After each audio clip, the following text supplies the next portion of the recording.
وہ کہتی ہے اپنے خامد کو کہ ابو معبد ایک شخص آیا تھا، مجھے یوں لگا جیسے 14ویں کا چاند کپڑے پہن کے زمین پہ اتر آیا ہو۔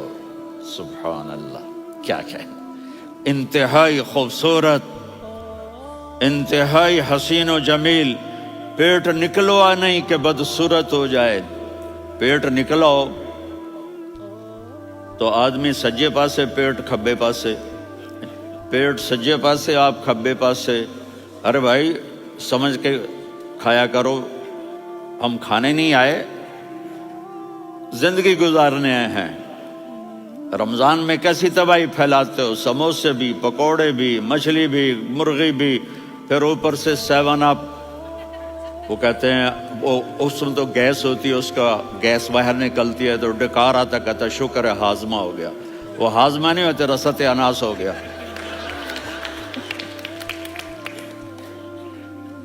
کہا اتنا خوبصورت تھا کہ سر سے پاؤں تک حسن اس کا غلام تھا، خوبصورتی اس کی باندھی تھی، اور میں جدھر سے دیکھتی تھی مجھے حسن ہی حسن نظر آتا تھا، اور جب میں اس کے چہرے پر دیکھتی تو میری آنکھ نہیں بھرتی تھی، میرا جی چاہتا تھا میں دیکھتی جاؤں دیکھتی جاؤں دیکھتی جاؤں، میرا دل نہیں بھرتا تھا۔ کون؟ وسیم۔ وسیم اسے کہتے ہیں جس کو دیکھنے سے دل نہ بھرے۔ قسیم، جدھر سے دیکھو حسن ہو، اسے کہتے ہیں قسیم، کہ اس کی آنکھیں بڑی موٹی، احور، ادعج، اشکل، انجل، ابرج، اہدب، یہ سب میرے نبی کی آنکھوں کی تعریف ہے۔ ان 5-6 الفاظ کا ایک مطلب ہے کہ اللہ نے کائنات میں ایسی حسین آنکھ کسی کی بنائی نہیں تھی۔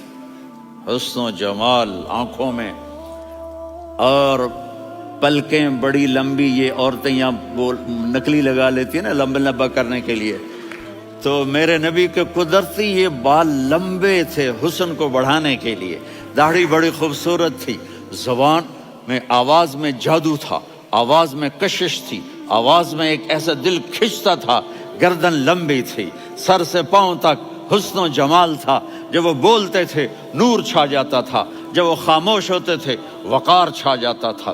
اور سوا البطن و صدر، سینہ اور پیٹ برابر، سبت القصب، سیدھا قد تھا، سیدھا قد، بالکل سیدھا قد۔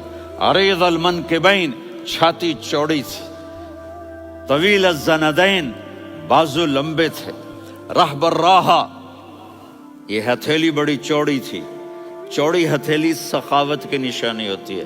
رحب مسیح القدمین، پاؤں اتنے نرم تھے لگتا تھا اس پر تیل لگا ہوا ہے، اور پانی اس سے یوں نیچے چلا جاتا تھا۔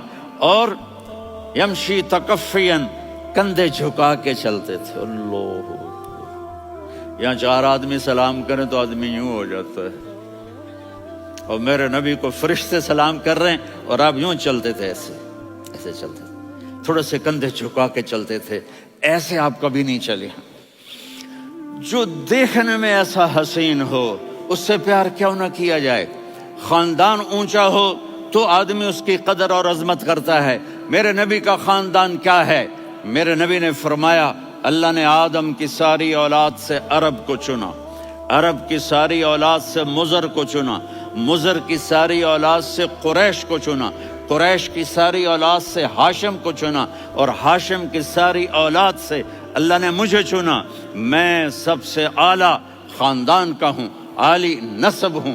میرے اللہ نے میرے 10 نام رکھے ہیں، میں محمد، میں احمد، میں ماہی، میں حاشر، میں عاقب، میں فاتح، میں ابو القاسم، میں طٰہٰ، میں یاسین۔ یہ جو مائیں بیٹھی ہیں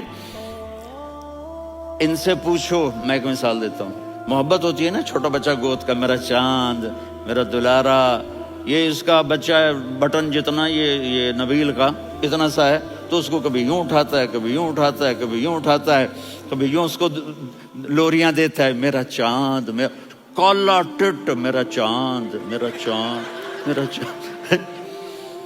تو میرے رب کو اپنے حبیب سے محبت ہے تو صرف محمد نہیں کہتا، چونکہ محمد کہنے سے محبت کا فلو نکلتا نہیں، تو اللہ نے اپنی محبت کے فلو کو نکالا۔ میرا محمد، میرا احمد، میرا ماہی، میرا حاشر، میرا عاقب، میرا فاتح، میرا قاسم، میرا ابو القاسم، میرا طٰہٰ، میرا یاسین۔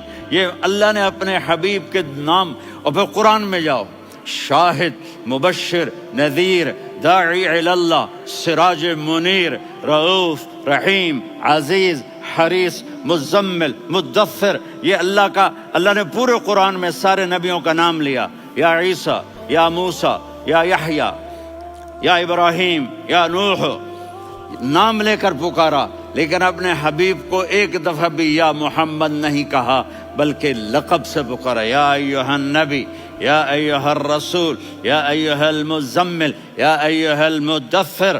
میرے رب نے اپنے حبیب کو ساری نسلوں میں سب سے اعلی نسل بنایا۔